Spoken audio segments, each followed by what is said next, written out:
Hello and welcome to Super Nintendo's unscripted podcast. I'm not really sure if I still want to call it Nintendo's Super Nintendo Unscripted. I've tried to think of ideas of like what kind of videos that I want on the channel, and not all of them are unscripted. So I don't know. Let me know in the comments below what you think. I really suck at branding. That's like the last skill, one of the skills that I lack when it comes to making videos. I'm like, how do I brand this stuff? Like my thumbnails suck, like all those other things. I'm like, that's like the one piece of the puzzle that's missing. So for those who are new, this is my podcast. I do it weekly, or at least I try to do it weekly.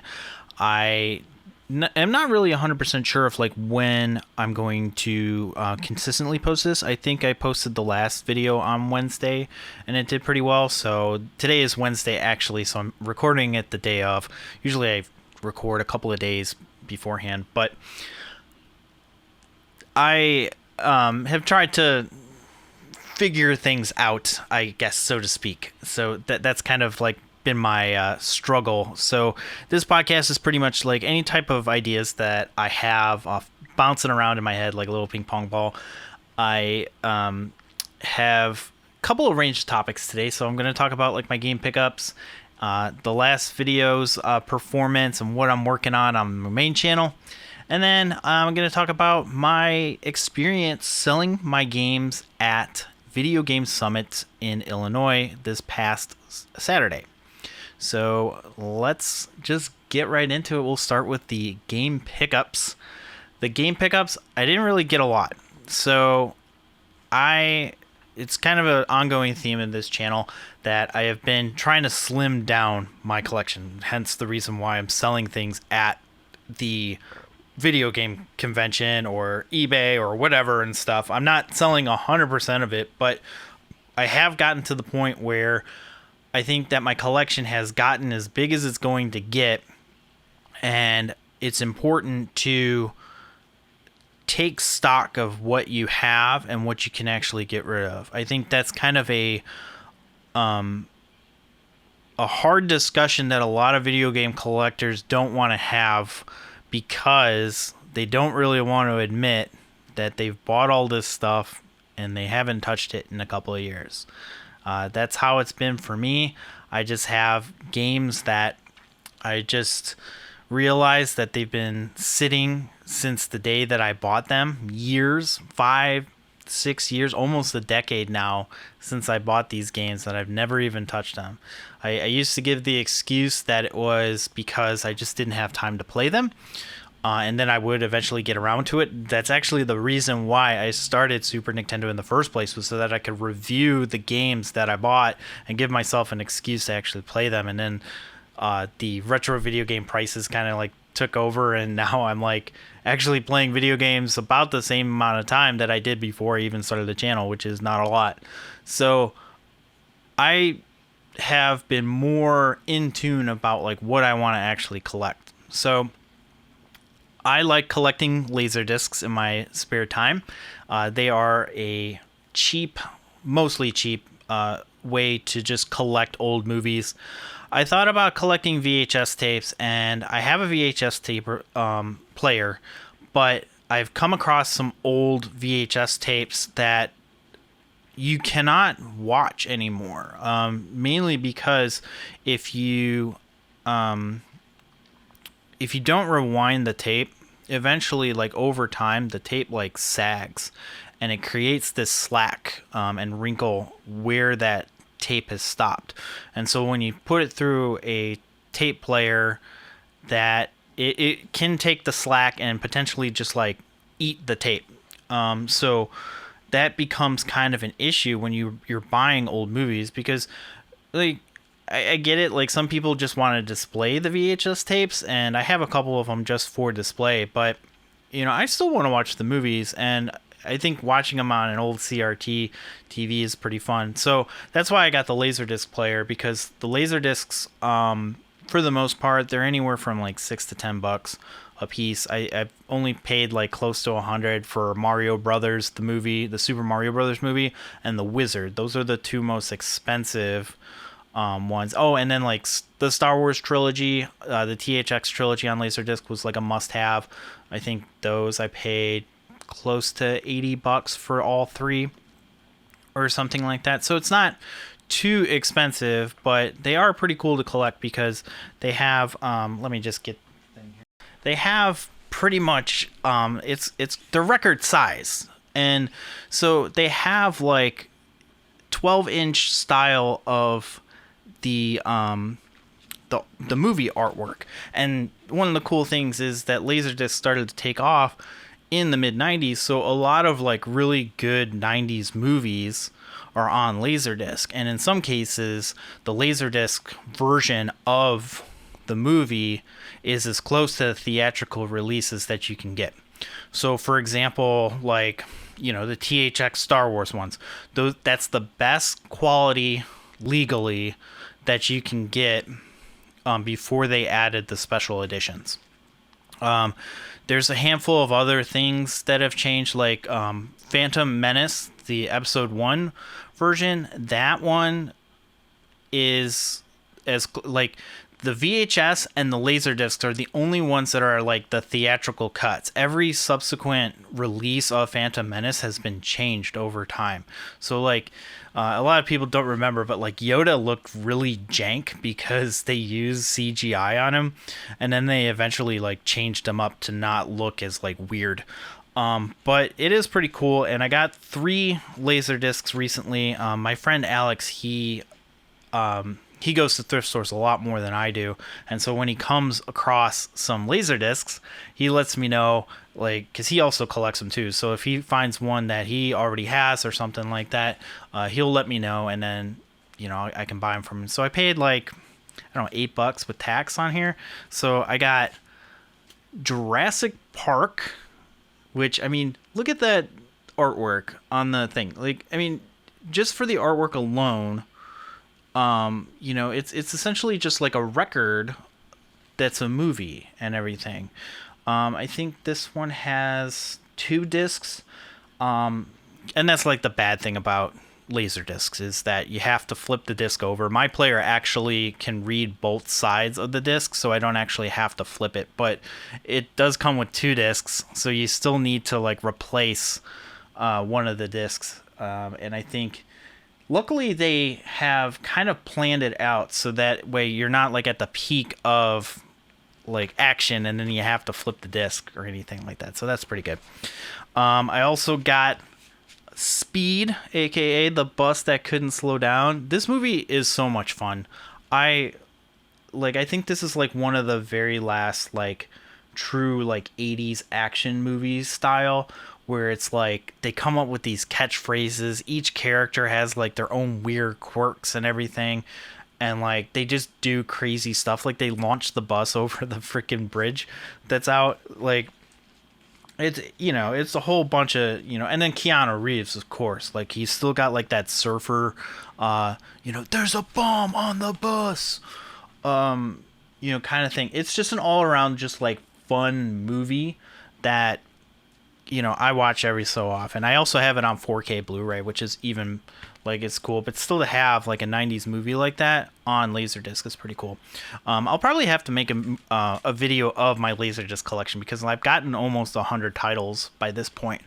And then last but not least, Kindergarten Cop. It's not a tumor. You know, like you can't really like, it's really funny like seeing like these types of movies with Arnold Schwarzenegger trying to like expand his entire like career at the time. You know, he's trying to be like a comedian, he's being an action hero and all this other stuff. Like we watched True Lies a week ago or 2 weeks ago now.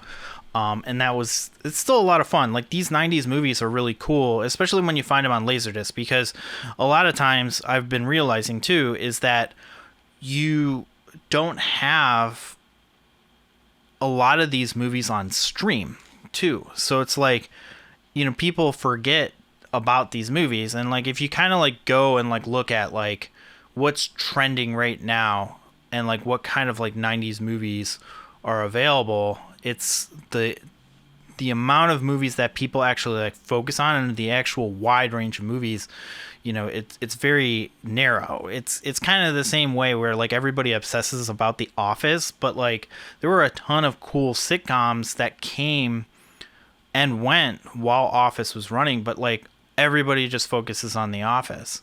So it's like streaming has given us like so much choice, but like it also is drowned out because like so many of these like bigger features have just like overshadowed the rest of it, and it's really difficult, especially when you have algorithms choosing what you want to watch.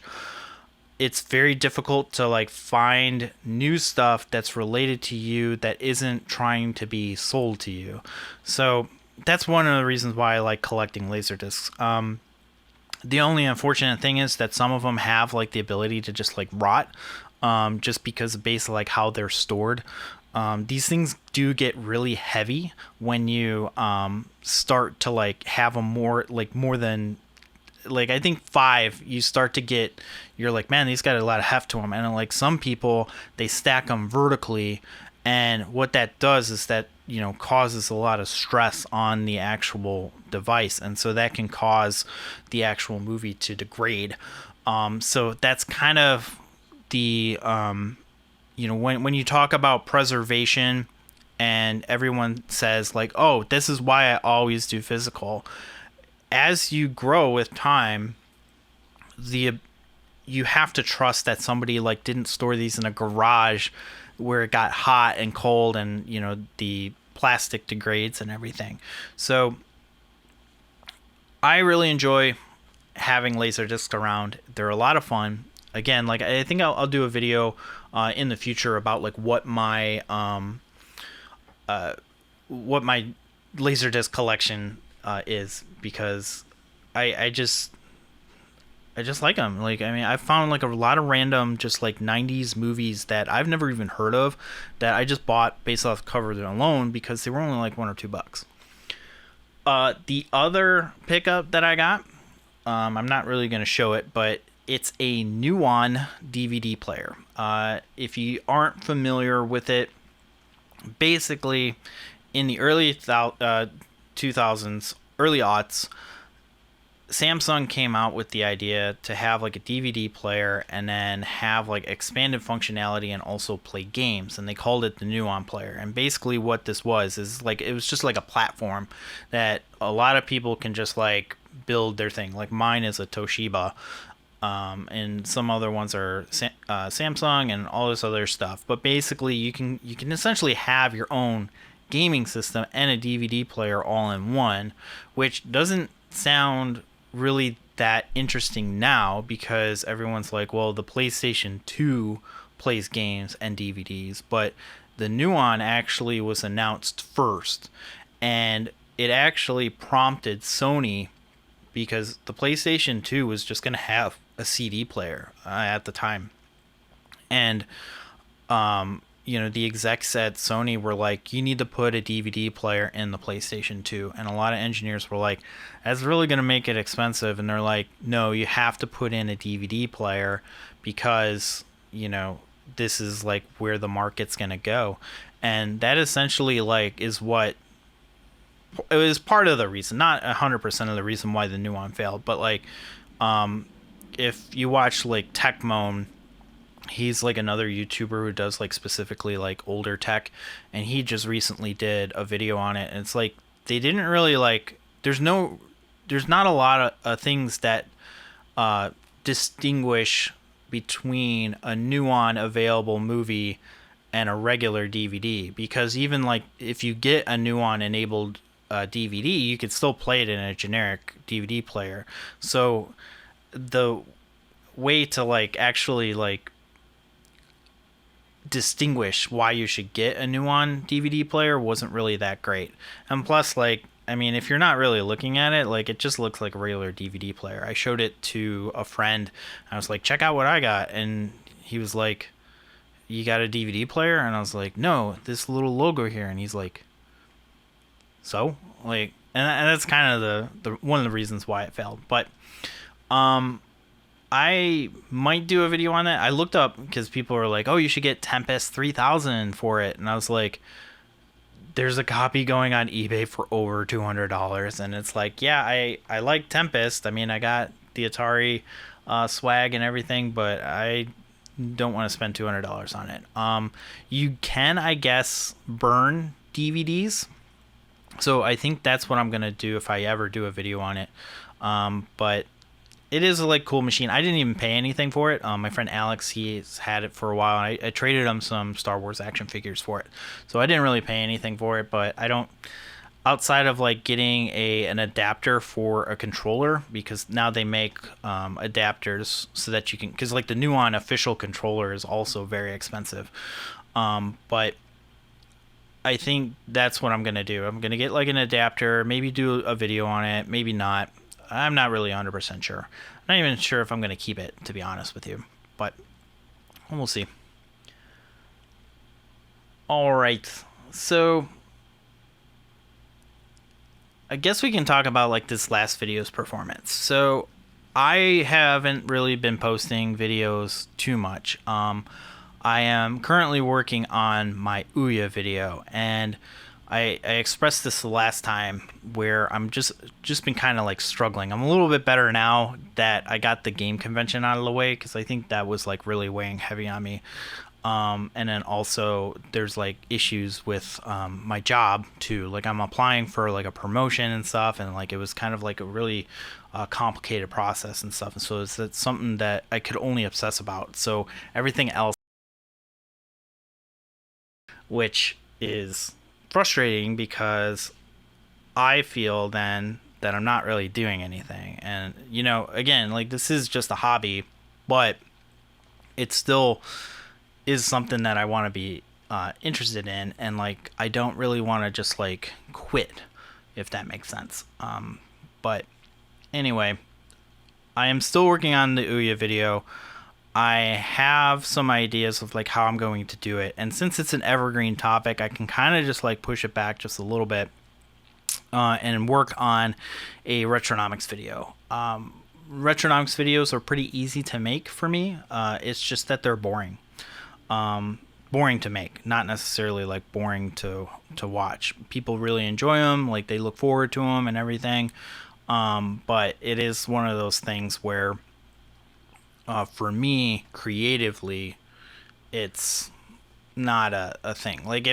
If somebody told me that I could make a ton of money making only Retronomics videos, I think I would do it. But that's kind of the other thing too. It's they're so boring to make, and then they go out and they don't really do anything for my channel. And I think that's really the biggest deterrent for why I want to make these videos, because it's the whole goal of YouTube in general for me is to watch everything grow and have a healthy channel, not necessarily to just make videos for the sake of making videos. I know a lot of people are I don't do it for the views, and then they also turn around and complain that nobody's watching their stuff. So I care that people actually watch it, and I am happy that a significant number of people watch them, but I want to expand it to a new audience. And that's always been the hurdle, is that YouTube, just for whatever reason, just doesn't want to recommend my videos after a specific length of time. It kind of just goes and plateaus. I talked about it in the last episode, but the thing is that one of the things I was going to do, as I was going to talk about my experience at the Retro Video Game Convention in an official video, but since the engagement and everything wasn't that great for that previous video, I feel that it would just be better to just put it onto this channel and talk about it into a actual podcast form, so that way I can kind of just express what I'm looking for, and then go from there and just call it quits on close the chapter on selling games on my main channel. So which leads me to the other topic, which is the video game summit. So it happened on Saturday, and I had like been preparing it for a while. I basically took like a bunch of sticky notes, and then I wrote each game on there and the prices to just kind of like keep track of inventory, because I did plan on making a video on it, and I was like, okay, well, I want to make sure that I mark correctly what I sold and like what I didn't, and kind of like go from there. So the convention, it's a 30-minute drive, and the curator of the event, he was like, hey, we're gonna let everybody start loading up and like setting up at 7, and then 7 o'clock in the morning, and then doors unofficially open at 9, and then the actual convention officially opens at 10. So I was like, okay, I'm gonna get up at 5 o'clock. I'm gonna get everything all loaded and everything, and then I'll get there by 7, and I'll have 2 hours to kind of set up and everything. And I overslept. I usually never. It's been a long time since I've overslept. For something that I've set my alarm to, and it was like my wife woke me up. She's like, hey, it's 7 o'clock already. And I was like, oh, like what the heck? Like, how did I miss that? Cause like, did I accidentally like sleep through my alarm? And like, I looked at it, and it was like, I set my alarm for 5 o'clock, but it was for Monday, not Saturday. So I was like, shoot. So that kind of like put me in like a weird hurry up mood. And I was just like, great, this is like an omen for things to come. Like, I'm not going to sell anything. It's going to be a waste of time and everything. I was getting really down on myself. And so I was still able to get there by 8:30, because I had to load up the car. There was a lot of stuff. I didn't really want to like load up the car because I don't have a garage. So I didn't want to like load up the car and then just have $5,000 worth of games just sitting in my car, for any opportunity for people to come through. So I loaded up the car. I got there. I took some stuff in, found my booth, and then Alex, he had, my friend Alex he bought a booth right next to me. And so he's like, hey, you can use my hand truck and everything to get everything in there. So I get everything all set up, and I got it just as 9 o'clock was opening up, so people were still kind of like coming in and like wandering around. So I was kind of nervous about that, but it was pretty busy up until about 12. Like, a whole bunch of people were coming in, and like I have a whole bunch of other stuff set up, and I sold a lot of like the Bloodstained Curse of the Moon 1 and 2, the collector's editions for from Limited Run. I sold those for close to what I was asking for. I asked for $240, but the guy offered me $200, and I'm like, yeah, whatever. That's kind of the other thing that was like, most people were okay paying what I was asking for, because that was the main goal. I didn't really want to like charge what Price Charting was asking for, so I kind of marked it down a lot. But I think a lot of people were happy with the prices. Like, a handful of people, they come up and they're like, oh yeah, that's expensive, but actually that's a pretty good price for what you're asking. So not everybody was like looking to drop buku bucks on what I was actually selling. And like, I think that was the main crux of the thing, because like at around 12 it slowed down, and I think I only made like one sale between 1 p.m. and 5 p.m.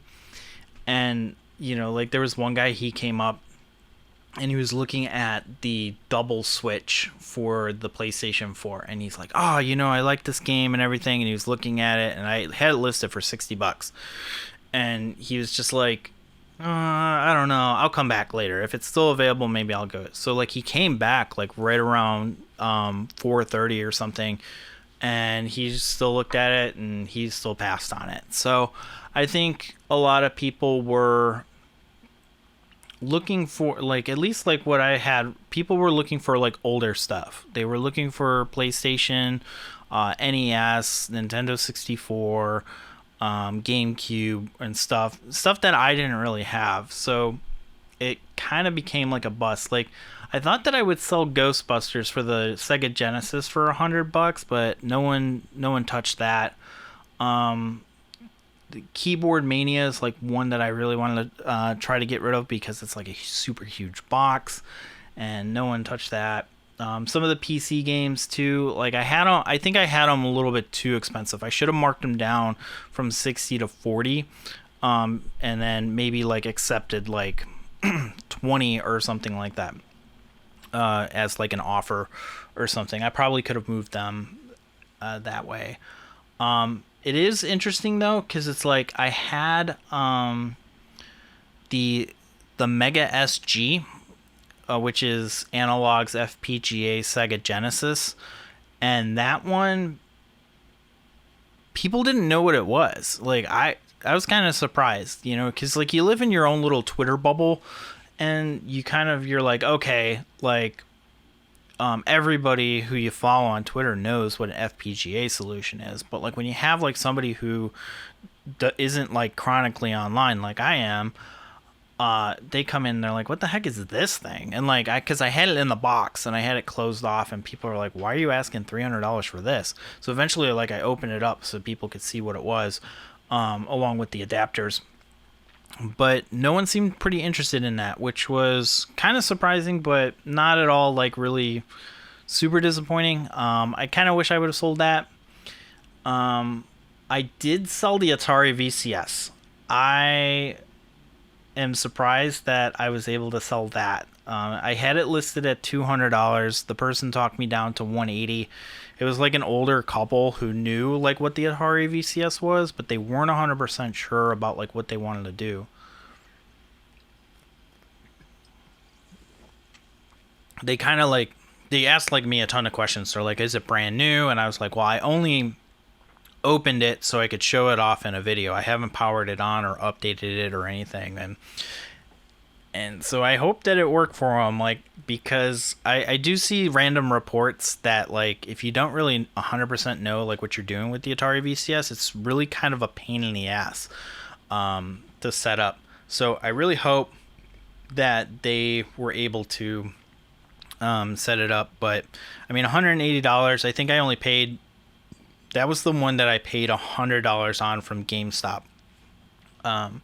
So I'm overall like excited that like I was able to like at least like clear that out. I wish that I would have sold the Atari hat. Since I was running behind, I didn't bring my other Atari hat to show people because this one is sealed, so I didn't really want to open it up. That would have been I probably would have been able to sell it, but people, they look at it and it's like $100 for a hat. Like, I don't think so, which I can't really blame them. The other things that I had trouble selling were those Atari games, like Aqua Venture, Yar's Return, and what was the other one? It's called Saboteur. So for those of you guys probably know, but Atari like recreated, like not necessarily released them, but like there's like these games that didn't sell as well. Well, they never were sold. So they've been on these Atari collections before, but Atari thought it would be a really good idea to release them on the Atari 2600, that's what they were originally developed for. So they made the cartridges for them. They sold them in like an original like Atari box and everything. And they sold out, and they it was hilarious because like they sent them out, and then apparently they installed them backwards, so they don't work. So they had to send out replacement cartridges. So I have the replacement cartridges, and then I have them sealed, and I was asking $200 for them, and I think that's like way too much. I was expecting people to haggle. Like that's one of the other reasons why. I was like, I'll put these out there and see what happens. And then like if people want to haggle, they can haggle. But no one wanted to haggle. Like some people, like they would bundle it together, and it would be like they would get like $200 worth of games, and they would be like, well, would you take like 180 or something like that? And I'd be like, oh yeah, sure, because you got a lot of games or something. But on like the original stuff, they're just like, they didn't even know what it was, to be honest with you too. But overall, I think those were the biggest like misses for me of what I thought that people would buy. I did sell some Star Wars toys because I just wanted to get rid of them. I had like a big red bucket of like just Star Wars things, and like people were looking through them, and I was like, hey, like, you know, $5 for the vehicles or something. Like one guy wanted the action fleet things, and I was like, and the Legos and everything. I probably could have gotten more for the Legos, but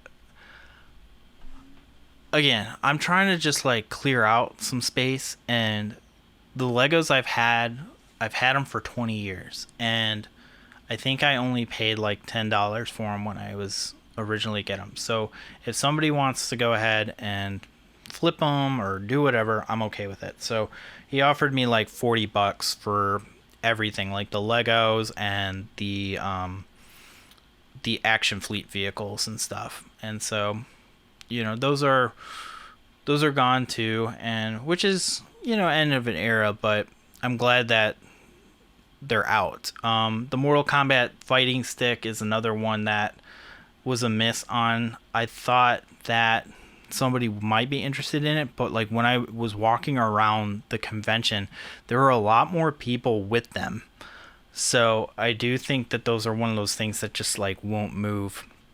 Especially, I don't think that you can actually like play the modern Mortal Kombat with them, because the way that this stick is set up, there's like a left and right button that is mapped on the new games. So I don't really think that you can use it anymore.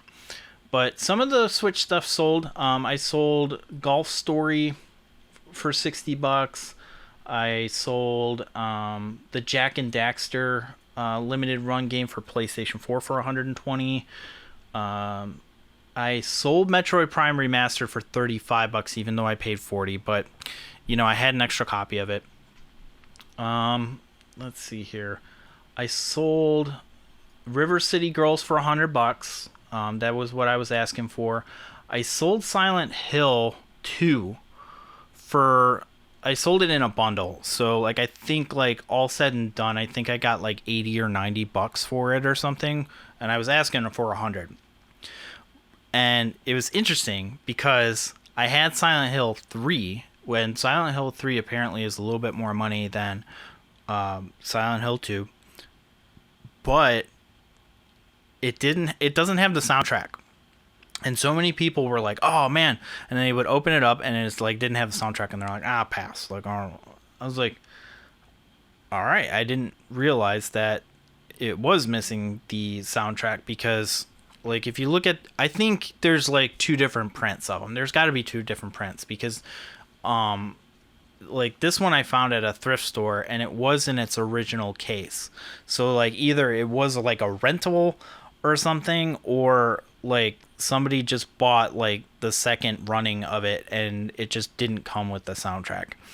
But I think I'll probably like put that one up on eBay for like 110 or something like that instead of 140, since it doesn't have the soundtrack, and I think that's pretty much what people are looking for. Then I sold the Steam Link. That was an interesting one. So the Steam Link is it's a device that Valve came out with when they were trying to really hard to get PC gaming into the living room. And basically what it is, it's just like this network adapter, pretty much. Like it's literally just designed to interpret your computer does all the heavy lifting, but the Steam Link allows it to be played on your TV in a different room, or you can do it in the same room or something like that. And I already have one, and like I got them when they were marked down to like $5 a piece. And I was like, there's no way that I'm going to need this. So I listed it at 40, and somebody was like, well, would you take 35? And it was really interesting because like the person didn't really know what it was. And, you know, I'm not one to just sell things just because people think that they need it. Like, I'll do my best to explain exactly like what, you know, what things are. And if people want to buy it, then they buy it. If not, then they don't. You know, I always want to make sure that people are happy with what they purchase. But they wanted it. It was $35. It's never been turned on, so that was good. Then I sold an Atari 2600 console with some games for $40. And before I sold it, I modified it to do composite video input instead of just RF. And I think somebody just like the guy just like saw it and he was like, you want $40 for this? And I was like, yeah, I guess I should have asked for 60 or something. But again, like I'm trying to also like move stuff out of my room and not have it left over. So I'd rather like sell it under like what it's actually going for than to have to bring it back, you know, like with the arcade stick, the keyboard mania, the Atari hat, like these big bulky things I would have much rather to just like get rid of. You know, at the end of the day, I still have room for like the DVD sized games and stuff. Like I'm not really in a hurry to move those. But it was interesting that I thought that the Axiom Verge, Shakedown Hawaii, and Retro City Rampage, I thought those would move. They didn't. The Axiom Verge is the Wii U version, which is, you know, it's supposed to be rare, but again, like I think one of the issues too is like too many people are just buying them to flip them instead of actually like buying them to play, which I think is going to lead to like this weird bubble down the line for limited run games, where eventually the bottom's just gonna fall out, and people are just gonna like sell them for much lower than what they're going for. Because I really don't think that a lot of people are buying them to play. I think that a lot of them are just buying them to collect and just keep sealed, which is kind of always a red flag when it comes to buying to collect, instead of actually playing and stuff. Like when the Star Wars toys, for example, they came out in the 90s, everybody was just buying them to put them away for years. And what happened? 20 years later, they're worthless.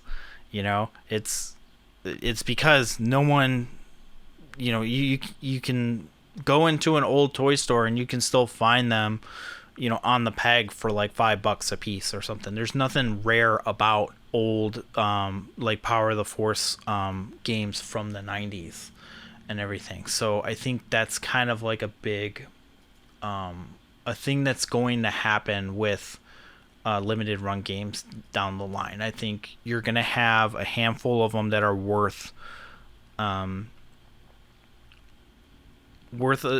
couple $100, and then the rest of them are just gonna bottom out. But overall, it's not like I didn't make a lot of money. I'm disappointed though. I had hoped to sell like at least $2,000 worth of stuff, like or at least $2,500 or half of like what I brought. But I ended up selling only $1,100, and a lot of people, you know, will, and I have to tell myself that's still a really good amount, because like even though I didn't sell a lot, I still made a decent amount of money. I think I have to like see like what, yeah, I sold 17 items out of the 73 that I brought, and I made $1,100. So, 1,100 divided by 17, that's about $65 an item. So, yeah, like it felt disappointing, but when you put it into that perspective, like, I got a lot of money for what I sold. So I am going to put some stuff on eBay. Some of the bigger stuff, like the Keyboard Mania and the Mortal Kombat arcade stick, I'm gonna try to sell it locally. I really don't know if people are gonna be interested in that. I think like the Keyboard Mania thing, I'm probably gonna have to sell like locally for like $50 or something like that, because like I don't really think that it's gonna move, because it's such a hyper niche item, right? So that, and then the TurboGrafx Mini, I thought that people were gonna be interested in that, and nope, nobody like really was interested in that. And then the Mega SGs one, so those I'll probably put on eBay. And then I have like a whole bunch of like random Xbox 360 games. I didn't move any Xbox 360 games. I moved PlayStation 2 and then my PlayStation 3 game that I had. I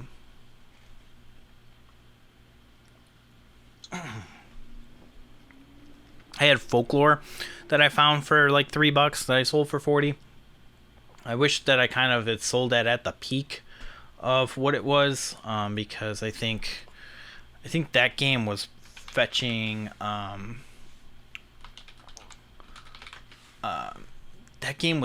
lot of money back when it was back when, like, 2 years ago I could have probably sold it for about $100, and I didn't. But I was a different person back then. I was more in tune with like having the games and stuff. Maybe I was getting fear of missing out. I should have sold them at the peak, but whatever. I didn't sell any Xbox 360 games, but I think I'm gonna take some of these like $5 games, because like Halo Reach, Homefront, I only wanted like $5 for them. So I think what I'm gonna do is I'm gonna take all of the Xbox 360 games that I have, and I think I have like 7 of them. I'm going to just take those, or I have 8. I have 8 Xbox 360 games. I'm going to take that and then sell it with the Xbox 360 that I have also. And I think I'm just going to sell it all for like $80 total or something like that. That's kind of the interesting thing too, is that there's not too much interest in used Xbox 360s, which I guess like I understand. Like I think we're at this point where a lot of people have this stuff already, and then also it's like they want what's kind of rare, and like the Xbox 360 is getting kind of eaten up by the fact that you can play a lot of Xbox 360 games on the Xbox Series. So I think that's really like what's really pushing it back, which is, again, like, not disappointing, but it's something that's surprising, I guess. Like, I learned a lot when I was selling these games, because when you're looking and you're playing, when you're doing retronomics and everything, it's not a it's not, you're only getting a very narrow scope of like what's actually going to sell on eBay.